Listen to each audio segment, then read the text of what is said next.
Hi, I'm Dan Brown. I'm part of the team here at WorldSpan. Got a short video for you taking you through how to set up Zoom to record, a short presentation for you. So let's get started. First of all, my email address is on the start of this presentation, dan.brown@worldspan.co.uk. If you do have any further problems, feel free to drop me a line and we'll do our best to help you. In the video, we're just going to cover location of where you're filming, the positioning of the camera, go through some of the basic lighting, audio, presenting with slides, and setting up the Zoom itself. So location, what to consider. There's a few of the not so great options on the right hand side.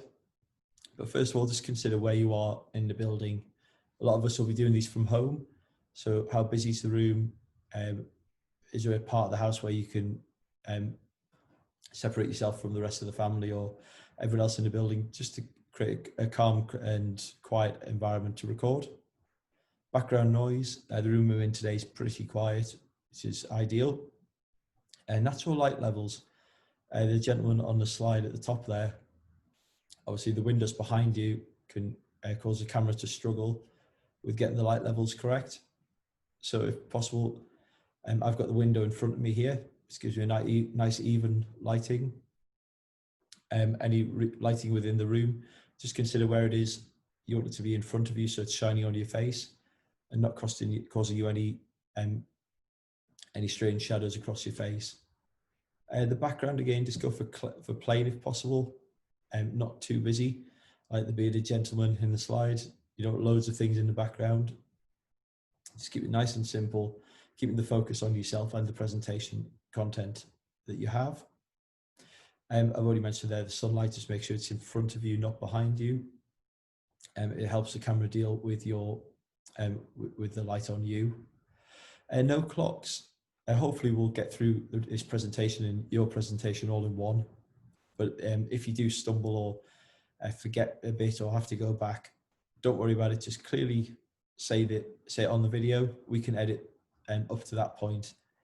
But if there's clocks behind you, obviously the clocks are going to be jumping time. So if you can remove any clocks, it just keeps it a little simpler. Setting up the Zoom. When you open Zoom, the settings button is in the top right-hand corner. It's a small cog. If you click that, the first option we're going to look at is video. So check the video settings are correct. First of all, check the right cameras there. You should see a nice picture of yourself. You can use this to make sure the camera's in the right place and check what's in the background of the shot.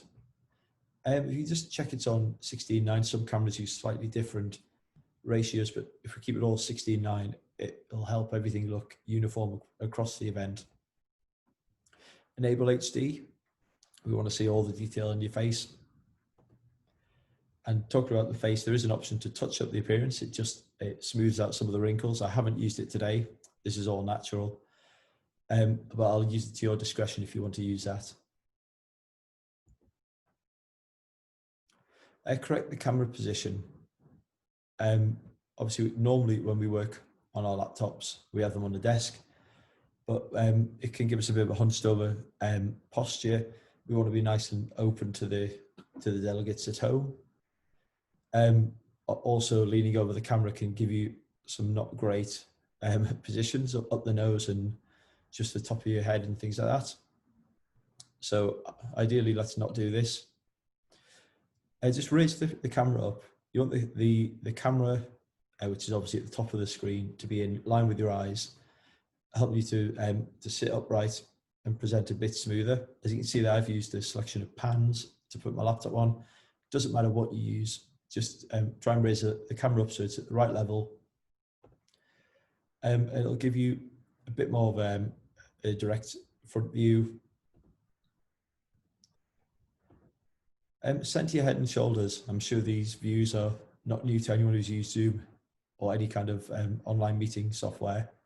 Up the nose or not quite in shot. Just think about what you want to see.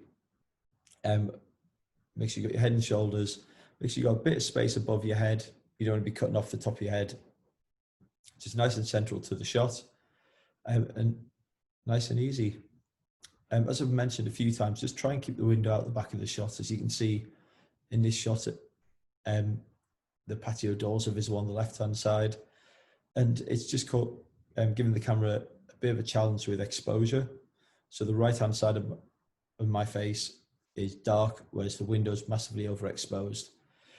You want the camera to be able to deal with one light level as best as possible.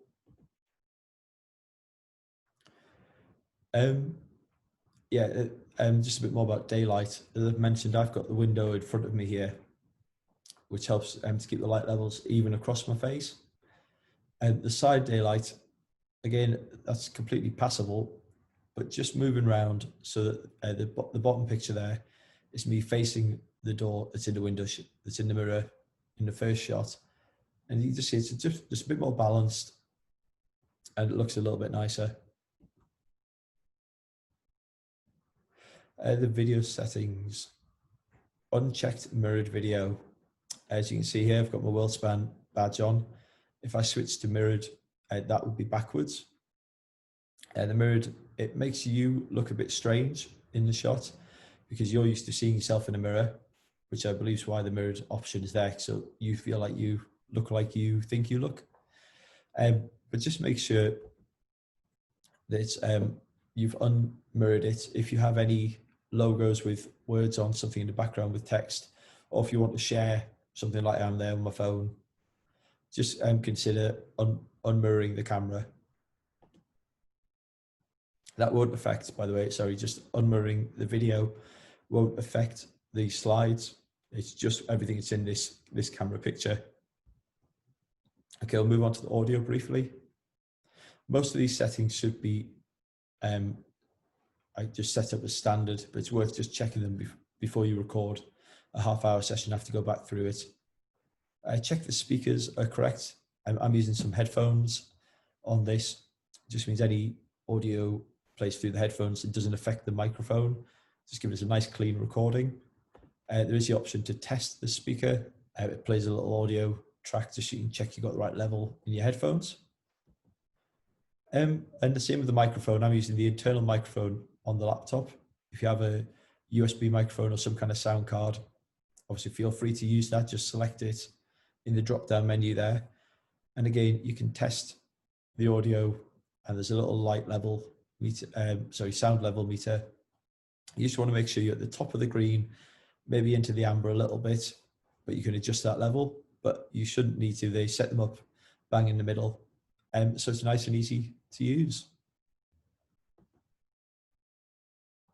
Okay, going into the recording now. The recording settings.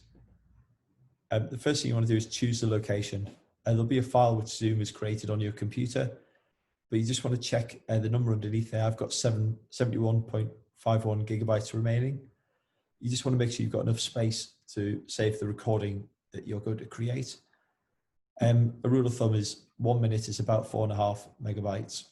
So again, if you multiply up, depending on the length of your presentation, just make sure you've got enough space to store the file in. Optimize for third-party video editor. Obviously, you're going to be sending the video to us and we will top and tail it, we call it, just put a slide in the middle, at the start and at the end, and just edit out any mistakes made. So this saves the video file as an MP4, which is a bit easier for us to work with. And record video during screen sharing. Obviously, we want to record the slides and the presentation. So just make sure that's selected. And place the video next to the shared screen in the recording. Don't select that. That then gives you two screens next to each other. But this is the look that we're going for on the event. So to keep everyone in the same format, if you could unselect that, that'd be great. Time to start recording. So once you've got all your settings sorted, you start a new meeting. And then at the bottom of the screen, you'll have a record button. When you're ready, start recording. And give a few seconds before you start speaking and presenting. It just gives you a chance to get a nice neat editing in and fade in nicely. If you're screen sharing your slides, consider doing your intro without the slides full screen and then you'll be able to start the screen sharing, which we'll go over in the next slide, but we'll be able to edit that nicely. So again, go into screen sharing mode, give it a second, and then start presenting. It just helps us tidy up the final video. Just a little bit about screen sharing. If you have slides to screen, if you can match your settings to the ones on the screen there, and the side-by-side mode is the important one. That gives you this small window in the top corner with the slides in the main screen. Okay, screen sharing. If you have a presentation to share, screen sharing is how we do this. To open the screen sharing, you click the green screen sharing button at the bottom.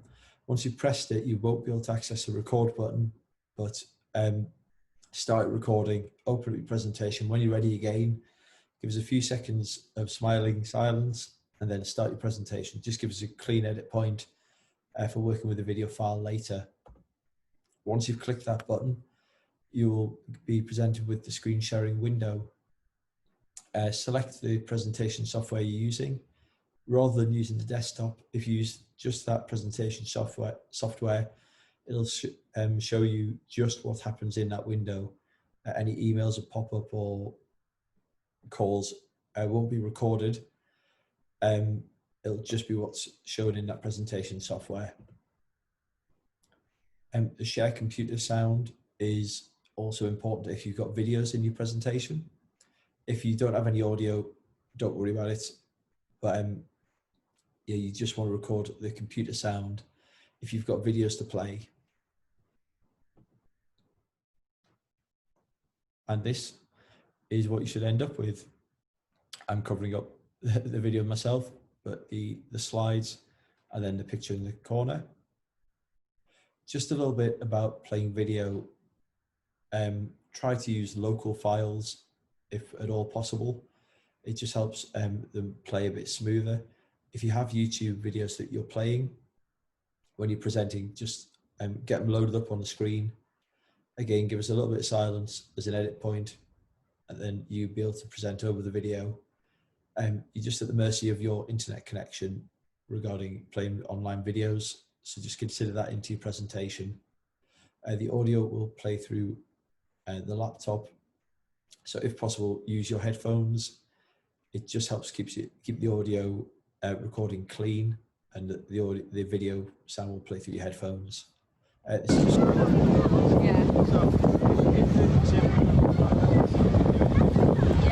Just so that the sound is playing. After the recording, end the recording is always a good start. And then if you end the call, Zoom will then bring up a little window like this saying it's converting the recording. This again changes it into MP4, which is a lot easier for us to handle. And the file will be saved to the location that you've specified. There's a few files in the folder. It's the MP4 file that we're after, and the last recording you made will be the higher number. So if you take that file and then send it to the specified cloud location of, not sure of the exact Dropbox location we'll be using, but that'll be in your speaker email communication. So if you send the file to us, and then you can relax and enjoy your presentation. So as I say, it's a whistle-stop tour of this. If there's any points I've missed out, or if you get any problems, please do get in touch with us. My email address is on there, and I hope this has been helpful for you.